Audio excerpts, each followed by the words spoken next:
Breaking news, Roberto Firmino has mentioned to Jurgen Klopp that he will be leaving Liverpool Football Club in the summer. Stick with me and we're going to be discussing what this news means for Liverpool and what sort of players we can be expecting to replace Firmino come the summer.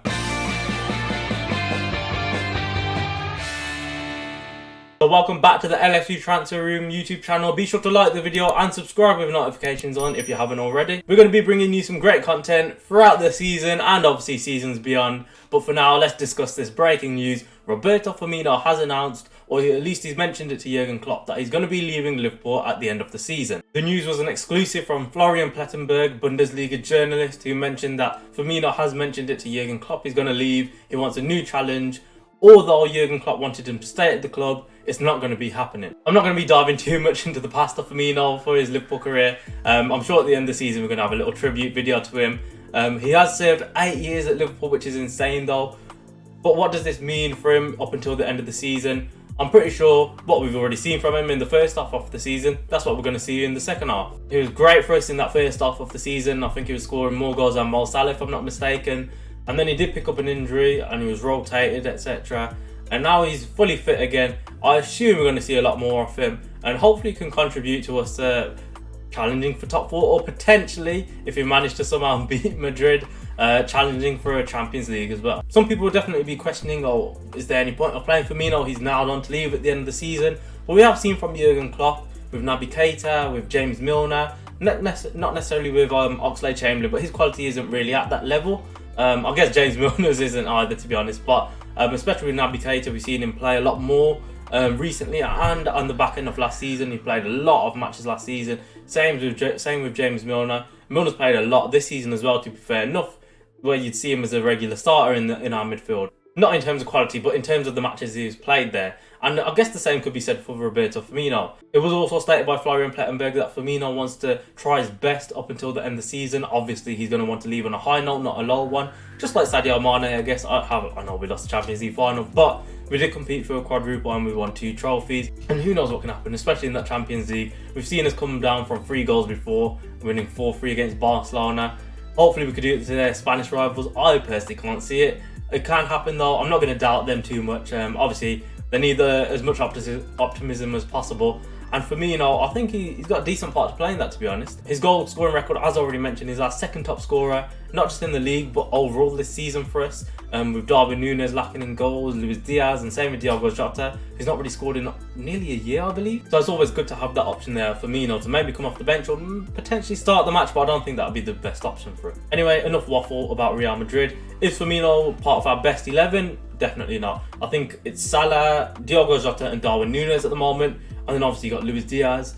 And then I think it's Firmino and then Cody Gakpo. That's not to say Cody Gakpo's bad. If anything, we've got 6 top quality forwards, but Firmino's just better at Gakpo in that Firmino role. So now we're going to be moving on to the part we're all, I'm sure, looking forward to. Who is going to be replacing Roberto Firmino? And honestly, throughout the season, we have been linked with many forwards, as we do every single season. But it was strange. We've already got 6 top quality forwards. Do we need another one? With the news, Firmino obviously leaving, it pretty much cements we do need another forward now. In the scenario, Darwin Núñez gets injured, Diogo Jota gets injured, Luis Diaz picks up another long-term injury, then we're stuck with Fabio Carvalho and Harvey Elliott. That's not to say they're not good enough, but they're not good enough. With Fabio Carvalho, obviously we've not seen anywhere near as much from him as we have seen with Harvey Elliott, and I personally don't see the hype in Harvey Elliott. That's not to say he's a bad player, but I just don't think he's a Liverpool quality player, and I don't think he's going to be that guy that will take us to that next level. So I do think we need a right winger backup as opposed to a direct replacement with Firmino. Signing a centre forward, we've already got Gakpo, who's sort of playing in that false 9 already. We've got Darwin Núñez, who can play as that striker. You got Diogo Jota, who's comfortable in that role as well. So there's not really a need to sign a centre forward. And then you look at the left wings as well. All those 3 names I just mentioned, and add Luis Diaz to it, you got 4 top quality left wingers. You look at the right side, you've only got Mo Salah. We've seen Diaz and Jota play there before, but that's not their natural positions. So I think we need to be signing another right winger. But specifically looking at some names, we have been linked with Randal Kolo Muani, the guy who missed the sitter in the World Cup. However, Eintracht Frankfurt labelled a 100 million price tag onto his name. Is that realistic for Liverpool? Hell no. Moving on to another target, you've got Kvaratskhelia, I think is how you pronounce it, from Napoli. He's been killing it this season. However, recently his agent or his father came out and said he's a Madrid star. And his dad said he's a Madrid star. His agent wants him to move to Barcelona though. So a move to Spain is probably going to be most likely. However, if he were to come to England, I reckon it would be to either Chelsea or Manchester City. Manchester City probably being the favourites. But we have been linked with him nonetheless. I can't see it happening personally, but who knows what can happen. And then obviously, we've got the man, the myth, the legend, Rafael Leao from AC Milan. I personally want this guy at Liverpool. I think he's incredible. His pace, his height, his power and everything, his dribbling. For such a tall player, it's incredible. And he's just got everything to his game. Everything to a winger's game especially. And I think the main thing I've already mentioned in previous streams, with Jurgen Klopp forwards, they all have to have sort of a unique attribute. I think Rafael Leao is completely different to what we've already got at Liverpool. You look at Kvaratskhelia, I hope I'm not pronouncing his name wrong, but he's very sort of similar profile to Luis Diaz, I want to say. Maybe he's got that better end product than him, or he definitely does have that better end product than him. And then you look at Randal Kolo Muani. He's just a bit of another Darwin Núñez, to be honest, but Núñez is better than him, and I don't think he's that quality that Liverpool need at the moment. And I know I'm contradicting myself, Leao is very much a left winger. However, looking at the right wing market, it is very unsaturated at the moment. You've got Mo Salah, who is currently a Liverpool player. So who else is there for us to sign? I assume one of the Bayern Munich forwards. We were linked with Kingsley Coman and Serge Gnabry in the previous couple of years. Maybe even a move for Leroy Sané, who knows? But yeah, the right winger market is very unsaturated at the moment. I can't see us signing anyone there. And I can't see us signing any forward in general, to be honest. So that whole section I just did was pretty pointless. But obviously that's just my opinion. Are we going to sign Jude Bellingham for 130 million on top of two other midfielders, looking at Caicedo, Matheus Nunes, Kone, on top of another centre-back, maybe if Matip Gomez or Nat Phillips were to leave, on top of a right-back backup? Calvin Ramsey obviously doesn't look like a favourite at the moment. He's been picking up too many injuries. And are we going to sign another forward? We have been promised a big summer.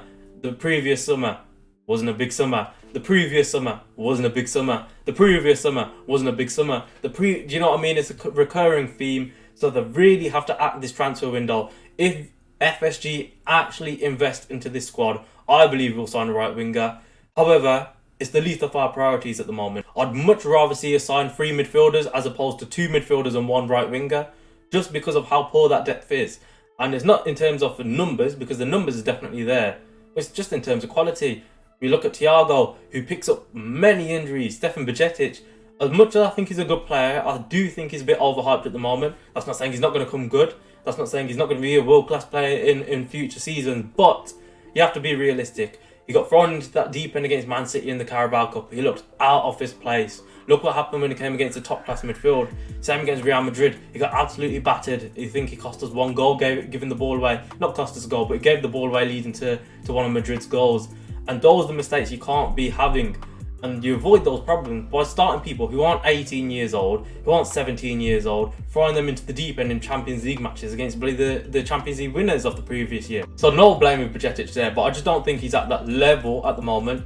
But with rotation, with other experienced players, with players who are top quality he can learn off, that will definitely come. And I think we've seen enough signs from Stefan Bajcetic to suggest he is going to be a top midfielder in the future. But as I was mentioned, we're going a bit off topic there. I do think we need more midfielders as opposed to a direct Roberto Firmino replacement or a right winger at the moment. Anyways, I definitely went off topic there. As I did mention already at the beginning of the video, I don't want to be diving too much into the sadness of Roberto Firmino leaving. He's not left just yet. He's still got 4-5 months on his contract, so I'm sure we'll do a little tribute video. Roberto Firmino's best moments, etc. When he does officially leave the club. But for now, Roberto Firmino, I believe he's still going to have a role to play from now up until the end of the season. And for future seasons, what does that mean for Liverpool? I believe it means we need to be signing another forward. But it's not a direct Roberto Firmino replacement, it's a right winger we need. Just on the basis, we've got enough cover in that position for now. Gakpo, Nunes, Diogo Jota. In that left wing, we've got enough cover. It's just that right wing spot which we really need to focus on. And if Firmino, well, he has pretty much said it now, he is going to leave the club, we do 1,000,000% need to be signing another right winger to not only replace Firmino and prevent maybe future injuries with those 3 names that I mentioned before, but even to stop Salah from getting burnt out, because we've seen it with Fabinho, we've seen it with Matip. Once you constantly overplay these players, same with Henderson as well, they just turn into rubbish. Thank you everyone for watching. Be sure to like the video as I already mentioned, subscribe with notifications on. We're going to be releasing lots of content coming out, including some more live streams. I'm going to try my best to get a few watch alongs in up until the end of the season as well, especially for that Real Madrid match. Can't be missing that one out just in case a miracle does happen. But yeah, be sure to drop in the comment section down below your thoughts on Firmino leaving the club. It was very breaking news, very sudden, and also your thoughts on any potential signings we could be making in the future to replace Roberto Firmino. We're not going to be talking about Jude Bellingham for now or any more defenders. We're just specifically any forward you want to see at Liverpool Football Club. Whether you agreed with my take, we need a right winger, or you still think we need to replace Roberto Firmino directly with another centre forward. Like I said, thank you for watching, and I'll catch you all in the next one.